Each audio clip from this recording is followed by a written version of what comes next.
د کونډو پر نکاح پابندي ونه لګول سي. کومې کونډې چې پر خپل بچیانو صبر وکړي د هغې شان راغلی دی په حدیث شریف کې. نبی کریم علیه السلام فرمایي صفعاء الخدین، هغه کونډې ته الله عز وجل ډېر غټ مقام ورکوي چې د دې خپل یتیم ماشومانو د وجې دا بارخوګان تور سوي. فکر مو کړی خواري وهلي، یخونه دي و ګرمۍ دي و، دلته ورسه دلته ورسه، دلته نالي جوړه کړه، دلته تلتک جوړ کړه، دلته مزدوري وکړه، هګۍ کښېږده تر چرګې لاندې، دلته چیش وکړه وځي د باندې، دلته ورور نن یې شی ورکړی، دلته نن اکا یې شی ورکړی. صفعاء الخدین، نور حدیث ما د ذهنه وتلی دی. د کونډې خو غټ مقام دی. نو دا ما څه خبره درته کول، زه پر دې نه ږدم. الله عز وجل څونه نومان ورکړي دي. اولئک هم المفلحون، دا یو نوم دی د ناز. اولئک هم المتقون، دا بل نوم دی د ناز. اولئک هم الراشدون، دا بل نوم دی د ناز. اولئک هم الفائزون، دا بل نوم دی د ناز. اولئک حزب الله، دا بل نوم دی د ناز. دا بل نوم دی. په دغه ځای کې چې راسو بس موږ تاسې مقصد پوره دی. نن قرآن زموږ څخه دا څلورم قسم سیما غواړي چې واوري حق خبره راسي کښېني طلب په ځان کې پیدا کړي. په چا کې چې طلب نه هغه محرومه دی. من نمی گویم که زیان کن یا به فکر سود باش، من نمی گویم که زیان کن، من نمی گویم زیان کن یا به فکر سود باش، ای ز فرصتی بی خبر در هر چی باشی زود باش. زه دا نه درته وایم چې پیسې ماته راوړه، ګټې راوړه، او زه نه درته وایم چې په پلانکي معامله کې دې ځان تاواني کړې، زموږ هغه جان دی. زه نه وایم چې یا ګټه راوړه یا تاوان راوړه. زه څه درته وایم؟ ای ز فرصتی بی خبر، ای د دین څه بې خبره چې نه لمونځ پېژنې، نه روژه پېژنې، نه قریب پېژنې. 40 سانه دې پر دې دوکان باندې مصرف کړه چې پوښتنه ځینې وکړي وایي سر کلفي دی. ظالمه تا خو ګر زندګي پکښې ختمه کړل، نه قریب پېژنې، نه ورور پېژنې، نه خور پېژنې، خپل یم نه دی وایي. دا اوس څنګه محبت دی؟ قل ان کان آباؤکم و ابناؤکم، هغه الفاظ راځي کاشکې واپس وای دا ځای راته ویلی وای. کومه دی؟ فیصه وایي دا ځای نسته؟ داسې ښایسته آیت دی نسته فیصه؟ قل ان کان آباؤکم و ابناؤکم و عشیرتکم و اموالکم واموالکم اقترفوها، نسته؟ دغه دی. وایي مدرسې موږ ته مشکل دي، موږ کومک نه ورسره کوو. مدرسې چې نه بیا به تا حافظ صاحب نه لري، خو نه غواړي هغه چا ته الله نعمت ورکوي څوک یې په قدر پوهېږي. قدر زرګر مې شناس. مفهوم د آیت دا دی، الله عز وجل فرمایي که مو خپل مالونه، خپل زامن، خپل اولادونه زما او زما په لارې کې تر جهاد فی سبیل الله خوښ وي، نو داسې عذاب ته تیار سي چې بیا بومبې خوري شی در وکړي. نو خبر په څه کې راغله؟ موږ بس پر چیش کوو. یاد یې شول؟ ولا تکونوا کالذین قالوا سمعنا وهم لا یسمعون. نو دغه سیما زموږ څه قرآن غواړي، دغه سیما. بعضې کسان بیا په دغه نظر دي چې پلانکی نرم دی و پلانکی سخت دی. هی که نه دي؟ ټولنه په اعتدال سره مخ ته ځي. دا شی واورئ، یوه غلطي زموږ خلک کوي، یوه غلطي چې دوی تواضع ته نرمي وایي. تواضع ته چی وایي؟ نرمي وایي. او سختۍ ته بد اخلاقي وایي. دا اصطلاحات زموږ خلک غلطي وایي. نه پلانکی سړی سخت دی ډېر، دا سختې خبرې کوي، ور موږ ته نرمې خبرې کوو. موږ ته تبلیغي بیان وکړو، د الله د قدرت نښې راته بیان کړه. ته پر چی شاخته یې؟ دا خلک یې نه پرېږدي، هسې ورخېر کړه. دا خبره غلطه ده. نرمي ځان ته شی ده، تواضع ځان ته شی ده. زموږ خلک تعریف غلطي.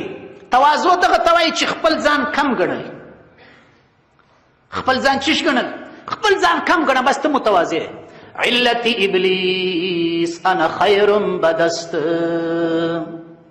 علت ابلیس انا خیر بدست، این مرض در نفس هر مخلوق هست. ابلیس ولی الله د دروي شړی، ابلیس ولی راندای درګاسو. علت ابلیس د ابلیس د شړلو علت چو انا خیر، ویدول انا خیر. ایم څوک دی لړ میکالي دو خو زده کړه وای د دوی د مور میړه دی. څه مطلب؟ دوی نه دي معلوم بالا خو سر خلاص کی. آیم زیم وای من زیم دا د زه کلمه چې دا نه دی خوندور. علت ابلیس د ابلیس د شړلو علت چې سو انا خیر بدست چې د انا خیر خبره وکړه. الله پاک آدم علیه السلام ته سجده وکړه قال انا خیر خلقته من طین وخلقتنی من نار. دا دې د خټو پیدا کړی دی زه د اور یم زه تر خیر یم. این مرض در نفس هر مخلوق است. رونی مصنوی وای نن دا مریضی پاری وکیده اری وای آیم زیم وای زیم. هغه شعر بنوم ډېر خلک به غلط سوي دي نه ول تبه او زبه ما کیسه ده. به هر حال چیرې ولاړه خبره نرمي دا خبره واوري بعضی خبرې علمي دي. نرمي څه ته وای؟ نرمي دغه ته وای چې د خشکې او د جنجال ځای نه دی نو جنګ مه کوه. نو زموږ خلک تواضع ته چش نرمي وای. بل څه کوي که یو انسان راولاړ شي یو ځای سختي وکړي او دا ولا ډېر بد اخلاقه سړی دی دا ډېر بد دغه اصطلاح ډېره غلطه زما او ستا په ټولنه کې نه. ګوره سختي ځای دی شریعت د سختي اجازه کړې ده چې لږ سختي وکړه داسې نه ده په کار لږ جټکا ورکړه لږ تنبیه ورکړه خلک بیده دي او ولا بد اخلاقه دي. دا اصطلاح یې مه غلطه وي. بد اخلاقي ځان ته شی د سختي ځان ته شی او دا دواړه عملونه نرمي او سختي د نبي کریم علیه السلام سم ثابته ده. هر سختي بده نه ده هر سختي بده نه ده. سختي باید وشي مګر بې ځایه سختي چې شته منه ده.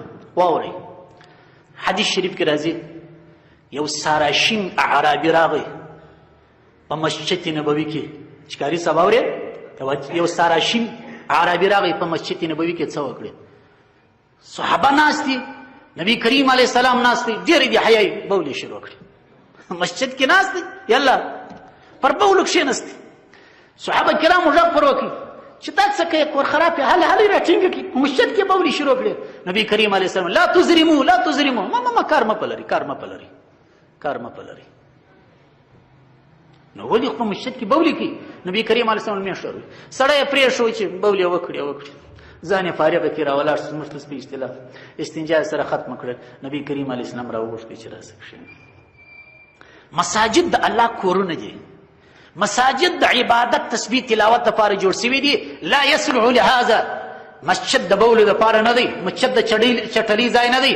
واورئ د سارا خلکو مسجد د غیبت ځای نه دی. مازدیګر چې لمونځ وکړي باره په مسجد کې پښې سره وغځوي نو راکش کړي سیاست هم دوی کوي غیبت هم دوی کوي.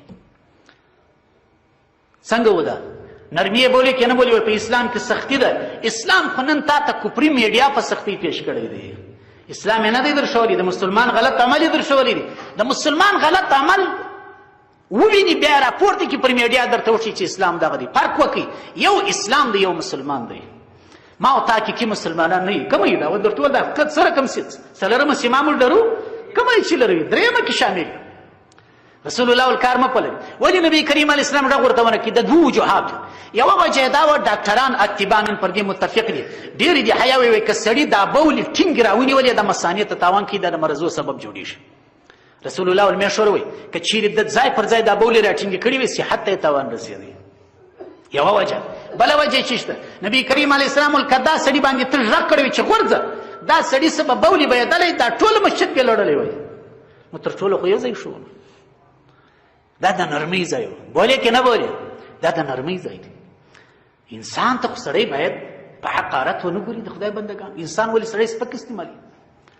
دل بدستاور کی حج اکبر است دل بدستاور کی حج اکبر است از هزاران کعبه یک دل بهتر است. زړونه وګټه یو زړه لاس ته راوړه د حج اکبر دی. تر زرو کعبو یو زړه چې دی هغه بهتره دی. اوس نو په دې باندې څوک پوه کوي. بعضې خلک وایي زموږ انډیوالي ده د ملګرو سره خو بانډار ته مې بیا واده دی راخستی درب درب دی خو انډیوالي ده که اوس ورسره ولاړ نه سم زړه یې خفه کېږي. نو خو تا دې شعر راته ووایي دل به دستا ورکړي حج اکبر است نو که ورسره ولاړ نه سم خوا یې بدېږي. کور ته زنانه راته اخته دي چای نه منصب دی او پلانکی دی او توره ده اوبوره ده د نکاح سه نن غضب الهي جوړ سوی دی. نو که نه کوم خوا به دې کېږي خو دا زړونه یې ګرده پرېشانه کېږي. مولوي نصر الله خبر را پیدا زړونه یې ګر چیش کېږي خفه کېږي. نو علماو لیکلي دي یوه توجیه د دې شعر دا د زړه څخه خپل زړه مراد دی. دل به دستاور کی حج اکبر است انسان دا خپل زړه را قابو کرا کنټرول کړه، الله د احکام تابع وګرځوه. خپل زړه مراد دی. دل گزرگاهی جلیل اکبر است، زړه هغه ځای دی چې دلته د الله ارادي تیریږي او را تیریږي. یا مقلب القلوب ثبت قلبي على دينك. كان النبي صلى الله عليه وسلم يكثر ان يقول في دعائه، رسول الله به دا دعا ډیره کول، یا مقلب القلوب، اے د زړو اړونکې ذات ثبت قلبي على دينك، دا زما زړه خو ثابت قدمه وساته، داسې نه چې ګمراه سمه په آخر کې. انما الاعمال بالخواتیم، د اعمالو دارومدار پر خاتمې دی. څونه خلک مو لیدل چې د لۍ نه واوښتل. دغه ته نرمي وایي. ما و تا کوای سر مو ولا وځای ورمات کړوي، ظالمه تا مسجد کې بولي وکړي، دې ته وایي نرمي. دا تواضع نه ده چې نبي علیه السلام وکړه. تواضع چی شته؟ تواضع خو د ځان کموالي ته وایي. نو اوس ګوره تواضع څه شول، نرمي څه شول. لیکن بل ځای راسه نبي کریم علیه السلام په بل ځای کې غصه کړې ده. واورئ غصه یې کړې ده. انسان پر خپل ځای محترم دی. طبراني شریف حدیث دی، طبراني شریف حدیث دی. نبی کریم علیه السلام راغی کعبې شریفې ته ودرېدی چې ای کعبې زه ښه پوهېږم چې د الله په نزد قدرمنه یې، لیکن د انسان عزت تر تا زیات دی، د انسان احترام تر تا زیات دی.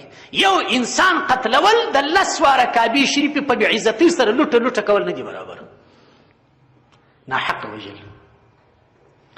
نبی کریم علیه السلام مسجد نبوي ته راغی، که ګوري چې د دیواله پر مسجد باندې ډېر حیاوي، یو چا د پزې اوبه توی کړي دي یا توکلي دي، ناړې هر څه چې بولي. رسول الله چې دا ورته وکتل، د مخ رنګ مبارک یې تک سور سوی، قهر و غصه ورته راغله. دا څنګه معامله ده؟ دا ولې دلته دا عمل ترسره کېږي؟ سوال پیدا کېږي چې هلته بولې ډېرې دي حیاوي، اوس ولې مشکل یې نه کېږي جوړ، دلته پر دیوالې باندې وکتل. دا څنګه معامله ده؟ وایي دا ځای کې نبي کریم علیه السلام سختي وکړي. چې دا ولې وایي؟ وایي وجه یې چې شوه چې نبي کریم علیه السلام ماحول ته کتل چې ګورئ دلته خو بل څوک نسته، دا کار خو یو سراشینو عربي نه دی کړی، دلته دا کسان صحبت یافته دي، فیض یافته دي، په دیو کې ولې دا سړی پیدا شو چې دا کار یې وکړي؟ نو مطلق سختي ته بد مه وایاست. که چیرې یو موقع داسې راځي یو انسان یو خبره د دین لږ په یو سخت انداز کې کوي، بد نه ده، د دین خبره باید خوږه اوسي، پسته اوسي، لیکن د سختۍ په ځای کې نبي کریم علیه السلام سختي کړې، دا سختي نه ده. د نبی کریم علیه السلام مخ مبارک د قهر و غصې څخه سور پر لواوښتې چې دا څنګه دا کار وشو. صحابي راغواړي هغه ځای نبي علیه السلام پاکوي، هلته عطر و خوشبو پاشي او دغه ځای صفایي ورکوي او بیا وایي چې پام کوي دا کار آینده څوک ونه کړي، څوک یې هم نه مشخص کوي. یو صحابي راځي نبی کریم علیه السلام څخه پوښتنه کوي چې یا رسول الله، دا ټینګ پوښتنه کوي چې یا رسول الله، که چیرې په دشتو بیابان کې سړی روان وي، یو بزه په مخه ورسي، چوپانو رمه تللې ده، بزه ځینې پاته سوې ده، یا رسول الله د دې بزې سره باید څه معامله وسي؟ میږ پاته سوې ده، پسه پاته سوې، دا باید څنګه کړي؟ رسول الله صلی الله علیه وسلم ورته وفرمایل چې دا باید پورته سي، دا بزه او میږ پسه د ځان سره راواخلي، داسې نه چې لیوانو شرموښانې وخوري، دا باید لقطه ده، دا باید راپورته کړي. خیر خبره ختمه شوه. صحابي پوښتنه کوي چې یا رسول الله، که چیرې په دشت کې سړي ته اوښ په مخه ورسي او اوښ د ګلې څخه پاته سوی د ډلې څخه، هلته بیا څه وسي؟ نبي کریم علیه السلام ورته په قهر څه وایي؟ تا ته څه وایه؟ تا ته څنګه پوښتنې کوي؟ اوس ګوره ما مطلب دا دی چې دا سخته لهجه ثبوت لري یوه اندازه. نبی کریم علیه السلام ورته وفرمیل تا ته دا پوښتنه څنګه در پیدا شول؟ ته اوښ و پسه سره قیاسوې؟ اوښ دومره غټ حیوان دی چې په خپل خوله ځان مړولی شي، 15 ورځې اوبه مه ورکوه، اوښ اوبه نه غواړي، یوه ته اوبه مه ورکوه، دی اوبه نه غواړي. اوښ هغه غټ حیوان دی چې خپل هم ځان مړولی شي، اوښ هغه غټ حیوان دی چې خپل دفاع خپله کولی شي، نه شرموښ خوړلی شي، نه لیوه خوړلی شي. تا ته دا پوښتنه ولې در پیدا شو؟ ولې داسې بې ځایه پوښتنه کوې؟ ثبوت راغی که نو زما مطلب څه چې اعتدال د سختۍ په ځای کې که سختي راغله پر هغه باندې بیا تاسې منفي شان مه پرکوئ چې دا موده دی. اسلام داسې په سختۍ نه دی راغلی، اسلام په سختۍ نه دی راغلی. ځینې وختونه د انسانانو اعمال سړی سختۍ ته دري دي که نه دي. نو اصلي خبره دا ده چې اعتدال مهم دی. نو دا 4 قسمه سمات چې تاسې واورېدل، په دغه 4 قسمه سمات کې الله عز وجل زموږ څخه د آخري غوښتنه کوي. کومه غوښتنه کوي؟ چې ام یې واورو، اورېدل مهم شی دی، طلب د حق باید په ځان کې پیدا کو. یاو چې ام یې واورو، دا یاو ام په پوسو پوه هم غټه خبره ده، بعضې خلک یې پوهېږي نه. د کفارو په باره کې الله عز وجل فرمایي ولقد زرعنا لجهنم کثیرا من الجن والانس، ما د جهنم دپاره ډېر انسانان پیدا کړي دي او ډېر جنات مې پیدا کړي دي. لهم قلوب لا یفقهون بها، دغه ځای دی. کافران زړونه لري لیکن پوهه نه پاسېږي. ولهم اعین لا یبصرون بها، دوی سترګې لري لیکن حق نه پوهېږي. ولهم آذان لا یسمعون بها، دوی غوږونه لري حق نه پاوري اولئک کالانعام. الله عزوجل فرمایي دا حیوانان دي، دا حیوانان دي. نن زموږ خلک خوشحاله دي چې کفري نړۍ دونه پرمختګ کړی دی. موږ غواړو چې کفري کلتور درته راوړو. دا خدای بنده کافرانو ته په قرآن کې الله پاک حیوان ویلی دی، ته کفري کلتور غواړې. خو دوی لارې خو نه کېږي. قرآن ورته وایي حیوان دی، ته وایي انسان دی. نو خو یا به د قرآن لار العیاذ بالله پرېږدو یا به د هغو حیوانانو لار پرېږدو. خو دغه دوې خبرې وي. یوه لار خو دواړې خو نسي وړل کېدی. حیوان پر لارې سړی ځي. زه اوس تا ته یو بزه په لاس در کوم چې بس دغه بزه ستا مشره په دغه بزې پسې یو حمار یو خر په لاس در کوم ډېرې دي چې دغه به ستا رهنما دی، خپل کار کوه. اولئک کالانعام. الله عز وجل فرمایي کافران چې په زړو کې حق خبرې سوچ نه باندې راولي او په غوږو حق نه اوري او په سترګو، اولئک کالانعام بل هم اضل. تر حیوانات هم بدتر دي. ولې بدتر دي تر حیوانات؟ حیوان خو هغه دی غوا ده ولاړه ده، د وطن خلک دي، ښه شیدې ورکوي، ښه مستي ورکوي، ښه شلومبې سړي ته ورکوي. ډېرې نه پې د غوا اوسه سړی اخلي، ډېرې نه پې د دا شریورو حیوان که وچ خپل میلې ترې راولي په 50 شپېته زره یې خرڅ کړي. الله پاک فرمایي چې کافران تر حیوانات هم بدتر دي. تر حیوانات هم